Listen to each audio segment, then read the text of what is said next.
कर रहे हैं टाइप्स ऑफ रेंट यानी लगान के प्रकार की।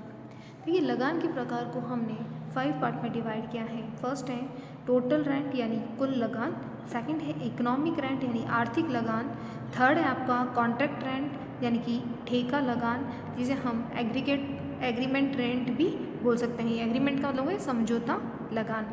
फोर्थ है आपका सिचुएशन या कह सकते हैं सिचुएशनल रेंट यानी कि स्थिति लगान। फोर्थ और फिफ्थ है आपका स्क्रैसिटी रेंट यानी कि दुर्लभता लगान। तो देखिए 5 पार्ट में इम्पॉर्टेंट रेंट के टाइप्स को डिवाइड किया है और इसका 1 बाय 1 हम मीनिंग देखते हैं। फर्स्ट है टोटल रेंट यानी कि कुल लगान। देखिए ये जो आप कह सकते हैं कुल लगान है या टोटल रेंट है, इसको सिंपल सी लैंग्वेज में अगर हम बात करें कि कोई भी फार्मर है या अगर हम किसी किराएदार वाले की बात करते हैं तो वो अपने मालिक को, वो अपने ऑनर को जो पेमेंट करता है वो क्या कहलाता है, रेंट कहलाता है। यानी कि किसी किराएदार के द्वारा या किसी किसान के द्वारा अगर कोई मकान है या कोई ज़मीन है या कोई आप कह सकते हैं कुछ भी अपने प्रोडक्शन करने के लिए कोई ज़मीन ले रखी है और उसको वो क्या करता है, यूज़ करता है और उसके बदले में वो एक पेमेंट करता है, उसी को ही क्या कहा जाता है, रेंट कहा जाता है, जो हमने प्रीवियस वीडियो में इसकी डेफिनेशन से डिस्कस किया था। तो देखिए जो टोटल रेंट होता है उसमें बहुत सारी बातें जो इंक्लूड होती हैं वो होती हैं इकोनॉमिक रेंट यानी आर्थिक लगान, साथ ही साथ इसमें इंटरेस्ट ऑन कैपिटल यानी कि जो जिसकी ज़मीन है वो क्या कुछ ना कुछ क्या करेगा, उस ज़मीन पे लगाने के लिए नया भवन बनाना है, नई बिल्डिंग बनानी है, या फिर आप देखते हैं फार्मर के पास जो लैंड होती है तो वहाँ पे जो जिसकी लैंड होती है वो उस पर ट्यूबवेल है या कुछ भी ऐसा निर्माण करता है तो वो उसका जो निर्माण करने के लिए बैंक से जो पैसा उधार लाता है और बैंक से उधार लाने पर, क्रेडिट लाने पर उसको इंटरेस्ट है वो पेमेंट करना होता है, इसीलिए इंटरेस्ट ऑन कैपिटल भी ऐड होगा।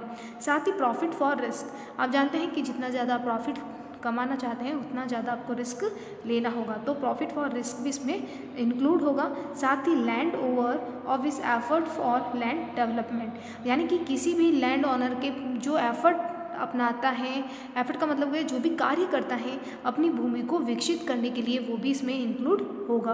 तो टोटल रेंट का अगर आप बात की जाए तो उसमें इकोनॉमिक रेंट आता है। इकोनॉमिक रेंट का मतलब हो गया कि आप सिंपल सा जो आपका किराया पे आप ज़मीन लाए हो उसके बदले में जो पेमेंट कर रहे हो तो उसको क्या कहेंगे, इकोनॉमिक रेंट। इसके साथ में कुछ बातें सम्मिलित होती हैं टोटल रेंट में, आपको ध्यान रखना है। Interest on capital, profit for risk, यानी कि जो आप जोखिम है, ठीक है, लाभ को पाने के लिए आप क्या कर रहे हो, जोखिम उठा रहे हो, तो यानी वो भी इसमें इंक्लूड होगी, ठीक है।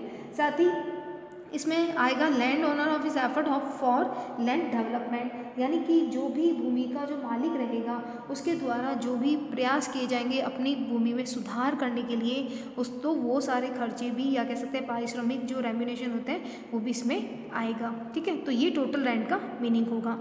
लेकिन इकोनॉमिक के पॉइंट ऑफ व्यू से बात करें तो इकोनॉमिक रेंट ज़्यादा इंपॉर्टेंट होता है। तो उसमें क्या होगा, इकोनॉमिक रेंट का मतलब अगर हम सिंपल सी मीनिंग समझें तो economic rent is part of total rent. अभी आपने देखा टोटल रेंट में इकोनॉमिक का पार्ट आ रहा था, तो फर्स्ट हो गया कि इकोनॉमिक रेंट है वो किसका पार्ट है, टोटल रेंट का ही पार्ट है। और सिंपल है कि इकोनॉमिक रेंट का मतलब होता है कि जो हम लैंड यूज़ कर रहे हैं किसी की, उसके बदले में जो तुम पेमेंट कर रहे हो वो कहलाएगा इकोनॉमिक रेंट, ठीक है। जो हमने डेफिनेशन देखी थी प्रोफेसर कार्नर की, क्या कहा था उन्होंने कि जो आप भूमि, किसी की भी भूमि को आप यूज़ कर रहे हो, किसी भी लैंड को यूज़ कर रहे हो, उसके बदले में जो आप पेमेंट करते हो वो क्या कहलाता है, रेंट। और यहाँ पे इकोनॉमिक रेंट का मीनिंग यही बताया गया है। देखिए इकोनॉमिक रेंट को निकालने के आप कह सकते हैं 2 तरीके हैं। फर्स्ट हम इसमें देखते हैं और यही आप कह सकते हैं ये जो इकोनॉमिक रेंट है वो हम देखेंगे कि जो थ्योरी है प्रोफेसर रिकार्डियन की, उस थ्योरी में भी ऐसा ही बताया गया है। तो देखिए इसमें क्या होता है कि सुपर मार्जिनल लैंड यानी कि अधिसीमांत भूमि और मार्जिनल लैंड यानी सीमांत भूमि का जो डिफरेंस होता है वो होता है इकोनॉमिक रेंट। यानी कि सुपर मार्जिनल लैंड और मार्जिनल लैंड का जो अंतर होगा वो क्या हो जाएगा, इकोनॉमिक रेंट होगा। ये क्लियर हुआ। अब ये सुपर मार्जिनल लैंड क्या होता है और मार्जिनल लैंड क्या होता है, इसके बारे में हम बात करते हैं। आप जानते हैं कि जो जितनी भी आप कह सकते हैं भूमि होती है या लैंड होती है, वो सारी की सारी क्या होती हैं, अलग अलग होती हैं, यानी उनकी क्वालिटी अलग होती है, उनकी प्रोडक्टिविटी अलग होती है। तो ज़मीन की जितनी भी लैंड की बात करें वो सारी डिफरेंट होती हैं एक दूसरे से। क्यों डिफरेंट होती हैं कि किसी पे प्रोडक्शन ज़्यादा किया जा सकता है, किसी पे प्रोडक्शन कम किया जा सकता है। तो जिस पे ज़्यादा प्रोडक्शन और ज़्यादा फर्टिलिटी वाली होती है वो उस पर सरप्लस हमें रेंट ज़्यादा मिलेगा, और जिस पे फर्टिलिटी या कह सकते हैं उत्पादन कम होता है वो क्या कहलाएगी, आपकी जो मार्जिनल लैंड कह सकते हैं, उसे कह सकते हैं नो रेंट वाली लैंड कह सकते हैं, जिस पे कोई किराया नहीं मिलता है। तो ये जो सुपर मार्जिनल लैंड और कह सकते हैं मार्जिनल लैंड का जो डिफरेंस होता है वो कहलाता है इकोनॉमिक रेंट। तो सुपर मार्जिनल लैंड को क्या हो गई, जैसे फॉर एग्जांपल अगर हम बात करें ए बी सी डी, ये 4 तरह की लैंड है, ठीक है। तो ए है वो बहुत अच्छी क्वालिटी के हैं, बहुत अच्छी फर्टिलिटी वाली है, बहुत अच्छी प्रोडक्टिविटी वाली है कंपैरिजन टू बी के, और बी जो है वो सी से बेटर है, और सी जो है वो डी से बेटर है। ये चारों जो लैंड है वो क्यों डिफरेंट है, अपनी क्वालिटीज़ के बारे, क्वालिटीज़ से कह सकते हैं या प्रोडक्टिविटी से, उत्पादन की क्षमता से ये क्या है, चारों अलग अलग होती हैं, ठीक है। तो आप देखते हैं कि अगर हमें चॉइस करने के लिए कहा जाए कि आप किस लैंड पे प्रोडक्टिविटी या उत्पादन करना चाहते हो, तो हम किसको चुनेंगे, ए को सेलेक्ट करेंगे, ठीक है। तो ए को हम कह सकते हैं सुपर मार्जिनल लैंड, या इसे हम कह सकते हैं इंट्रा मार्जिनल लैंड, यानी कि सुपर मार्जिनल लैंड भी कह सकते हैं, साथ ही साथ हम इसे क्या कह सकते हैं, इंट्रा मार्जिनल लैंड, यानी कि जो अधिशेष है उस सीमांत भूमि से, ठीक है, यानी जो ज़्यादा है आपकी मार्जिनल लैंड से, तो इसे हम इंट्रा मार्जिनल लैंड बोल सकते हैं। और यहाँ पे कोई भी किसान इस ए को सेलेक्ट करता है, ये बी पे कब पहुंचता है, जब वो देखता है कि ए पे जो प्रोडक्शन वो कर रहा है उसकी क्वांटिटी जो है वो उसको बढ़ानी होगी, उसकी क्या कह सकते हैं, क्वांटिटी का मतलब क्या हो गया, उसकी जो संख्या उत्पादन की क्षमता है वो बढ़ानी होगी। क्यों बढ़ानी होगी, क्योंकि जनसंख्या बढ़ गई है। जब भी आप देखते हैं ना कि अगर हम किसी भी किसान का अगर हम बात करें, वो ए पे प्रोडक्टिविटी कर रहा है, वो बी पे कब जाएगा, जब पॉपुलेशन बहुत ज़्यादा इंक्रीज हो जाएगी और ए इतना प्रोडक्शन नहीं कर पा रहा है। सी पे कब जाएगा, जब देखते हैं पॉपुलेशन और इंक्रीज हो रही है तो बी पे नहीं हो पा रहा है तो वो सी पे जाता है। और डी पे वो कब जाएगा, जब सी पे प्रोडक्टिविटी नहीं हो पा रही है तो वो डी पे जाएगा। तो डी जो ऐसी लैंड है जो क्या कहलाती है, मार्जिनल लैंड कहलाती है। इसे नो रेंट यानी कि कोई भी किराया नहीं, वो वाली लैंड भी बोल सकते हैं। किसको, डी को। तो ए और कह सकते हैं डी का जो डिफरेंस है, बी और डी का जो डिफरेंस है, या सी और डी का जो डिफरेंस है, वो कहलाता है इकोनॉमिक रेंट, यानी कि आर्थिक लगान। क्लियर हुआ। यानी कि इसमें क्या होता है, आपको सिंपल सा ध्यान रखना है, इकोनॉमिक रेंट मीन्स क्या हो गया कि आप कह सकते हैं ये वैसे ये अनसर्टन भी रहता है, it depend upon the difference between the intra marginal land and marginal land, ठीक है। आप कह सकते हैं कि ये एक इंट्रा मार्जिनल लैंड और मार्जिनल लैंड का डिफरेंस होता है इकोनॉमिक रेंट। तो ये डिफरेंस क्यों होता है, क्योंकि जो लैंड्स होती है वो सारी की सारी एक दूसरे से क्या होती है, डिफरेंट होती है, उनकी फर्टिलिटी कैपेसिटी कह सकते हैं, ठीक है, अलग होती है, ठीक है। Fertility of peace of land जो होता है वो डिफरेंट होता है, ठीक है। तो आप कह सकते हैं इस कारण से ये जो है वो डिफरेंस आता है और वही इकोनॉमिक रेंट कहलाता है। यानी अधिसीमांत भूमि की लागत और जो सीमांत भूमि की लागत का अंतर जो होता है वो आपका आर्थिक लगान कहलाएगा। ये क्लियर हुआ। साथ ही अगर हम बात करें कॉन्ट्रैक्ट रेंट की, तो कॉन्ट्रैक्ट रेंट को सिंपल से कहते हैं एग्रीमेंट या समझौता, ठीक है। एग्रीमेंट के लिए आप जानते हैं कितने पार्टीज चाहती हैं, कितनी, कम से कम हमें 2 पार्टी चाहिए जो आपस में क्या कर सकते हैं, आपस में समझौता एग्रीमेंट कर सकते हैं। यहाँ पे मोस्टली उनके बीच में होता है, एक तो फार्मर होता है यानी किसान, और दूसरा जो लैंड का ऑनर होता है यानी कि जो भूमि की संपत्ति का जो मालिक होता है, उनके बीच में एग्रीमेंट होता है। क्लियर है। फर्स्ट चीज़ तो आपको ध्यान रखना है कि इसमें 2 पक्षकार होते हैं, एक किसान होता है और दूसरा कौन होता है, जिसकी भूमि होती है। तो वो दोनों आपस में जो कॉन्ट्रैक्ट करते हैं वो कहलाता है आपका कॉन्ट्रैक्ट रेंट। क्लियर है। और ये रियल कंसेप्ट भी है, क्योंकि आपने देखा होगा कि कॉन्ट्रैक्ट रेंट या इस तरह के जो एग्रीमेंट है वो होते ही हैं। ठीक है, ये मोस्टली ये डिपेंड करते हैं उस एग्रीमेंट पे।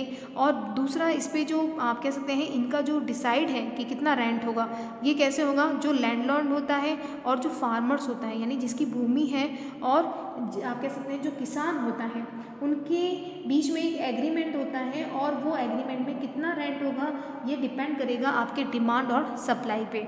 सपोज दैट आप जिस लैंड को लेना चाहते हैं उसकी डिमांड बहुत ज़्यादा है तो उसका रेंट भी क्या होगा, ज़्यादा होगा। आप जिस लैंड को लेना चाहते हैं उसकी डिमांड नहीं है तो उसका रेंट क्या हो जाएगा, कम हो जाएगा। यानी कि लैंड अगर आप डिमांड ज़्यादा है तो रेंट भी क्या होगा, ज़्यादा होगा। डिमांड कम है तो आपका रेंट भी कम होगा। और कभी कभी डिमांड के बराबर आपकी सप्लाई हो रही है तो ये स्टेबिलिटी बताएगा कॉन्ट्रैक्ट रेंट की। ध्यान रखिएगा, ये जो कॉन्ट्रैक्ट रेंट होता है ये इकोनॉमिक रेंट से ज़्यादा हो सकता है। ये कॉन्ट्रैक्ट रेंट जो होता है वो इकोनॉमिक रेंट के बराबर हो सकता है और ये कॉन्ट्रैक्ट रेंट इकोनॉमिक रेंट से कम हो सकता है। ऐसा क्यों होता है, सिर्फ डिमांड बेस पे। अगर मांग ज़्यादा है तो ये रेंट भी ज़्यादा होगा यानी कि इकोनॉमिक रेंट से ज़्यादा। अगर डिमांड कम है तो ये रेंट कम होगा कॉन्ट्रैक्ट रेंट और ये इकोनॉमिक रेंट से कम माना जाएगा। ठीक है, और कभी कभी ये स्टेबल वाली कंडीशन भी हो सकती है। तो इसका मतलब है कि यहाँ पे जो कॉन्ट्रैक्ट रेंट होता है उसमें कम से कम दो पक्षकार चाहिए, एक फार्मर हो सकता है और दूसरा जो लैंडलॉर्ड होता है या फिर कह सकते हैं जो भूमि का मालिक होता है वो इसमें आएगा। क्लियर है, और साथ ही साथ इसमें जो डिसाइड होता है वो रेंट किसके बेस पे होता है, डिमांड और सप्लाई के बेस पे किया जाता है, ये आपको ध्यान रखना है। क्लियर है, तो इसे कहते हैं कॉन्ट्रैक्ट रेंट, जो कि आप देखते हैं कि म्यूचुअल एग्रीमेंट या म्यूचुअल कॉन्ट्रैक्ट इसके बेस पे ये किया जाएगा। क्लियर है, तो ये कहलाता है कॉन्ट्रैक्ट रेंट।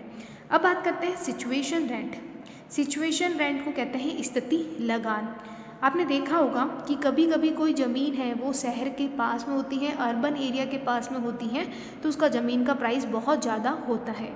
ठीक है, प्रैक्टिकल लाइफ में भी आपने देखा होगा कि जो मकान हम लेना चाहते हैं किराए पे वो अगर सिटी के अंदर या अच्छी सिटी के पास है तो उसका रेंट क्या होता है, ज़्यादा होता है। और कभी कभी हम कोई ऐसा मकान देखते हैं जो थोड़ा रूरल एरिया में आ रहा है और थोड़ा सिटी से बाहर है तो उसका रेंट क्या होता है, कम होता है। ठीक है, तो उसी पे ही कहते हैं सिचुएशन रेंट, यानी सिचुएशन पे डिपेंड होगा इसका रेंट। अगर हाई डेवलप्ड है तो रेंट भी ज़्यादा होगा, अगर लोअर डेवलप्ड है यानी कि कम है, विकसित लो आपके रूरल एरिया में है, ग्रामीण क्षेत्र में है, तो वहाँ पे रेंट क्या हो जाएगा, कम हो जाएगा। तो ये जो सिचुएशन रेंट होता है ये डिपेंड करता है कि आपका जो लैंड है उसकी सिचुएशन कहाँ पे है। ठीक है, जैसे कि आप देखते हैं कि इसका सबसे बड़ा एग्जांपल है कि आप कोई मकान लेना चाहते हैं और वो डेवलप एरिया में है, अच्छे एरिया में है, तो उसका रेंट ज़्यादा होता है। और वही अगर आप मकान कोई कह सकते हैं कि बहुत ही सिटी से बाहर है या फिर रूरल एरिया में जहाँ पे फैसिलिटी नहीं है, ना आपको ट्रांसपोर्ट फैसिलिटी मिल रही है ना मार्केट की मिल रही है, तो वहाँ पे रेंट आपको कम ही मिलेगा। तो इसे कहते हैं सिचुएशन रेंट। जो लैंड है उसकी सिचुएशन कैसी है कि वो कहाँ पे स्थिर है। क्लियर है, इसीलिए इसे स्थिति लगान कहा जाता है। नेक्स्ट बात करते हैं स्क्रैसिटी या कह सकते हैं सीमितता रेंट। स्क्रैसिटी का मतलब होता है दुर्लभता लगान। जिसकी सप्लाई कम होगी जिसकी सप्लाई कम है और डिमांड ज़्यादा है तो उसे क्या कहेंगे, स्क्रैसिटी रेंट कहेंगे। यानी कि मॉडर्न इकोनॉमिस्ट ने क्या बताया कि जो ये स्क्रैसिटी रेंट होता है ये कब होता है, जब इसकी जो सप्लाई होती है वो डिमांड से बहुत ज़्यादा कम होती है, उसे कहते हैं स्क्रैसिटी रेंट। क्लियर है, यानी स्क्रैसिटी रेंट का मतलब हो गया कि यहाँ पे जो आप डिमांड कर रहे हो उसकी सप्लाई नहीं हो सकती, तो ये सप्लाई नहीं हो सकती, उसकी वजह से इसका रेंट क्या होता है, ज़्यादा होता है। क्लियर है, तो अभी हमने जो डिस्कस किया वो 5 तरह के रेंट थे, total rent, economic rent, contract rent, और साथ ही साथ हमने बात की सिचुएशन रेंट और स्क्रैसिटी रेंट के बारे में। ठीक है, तो आई होप ये 5 जो रेंट के टाइप्स थे वो आपको समझ में आए होंगे। इसका जो शॉर्ट क्वेश्चन है वो बनता है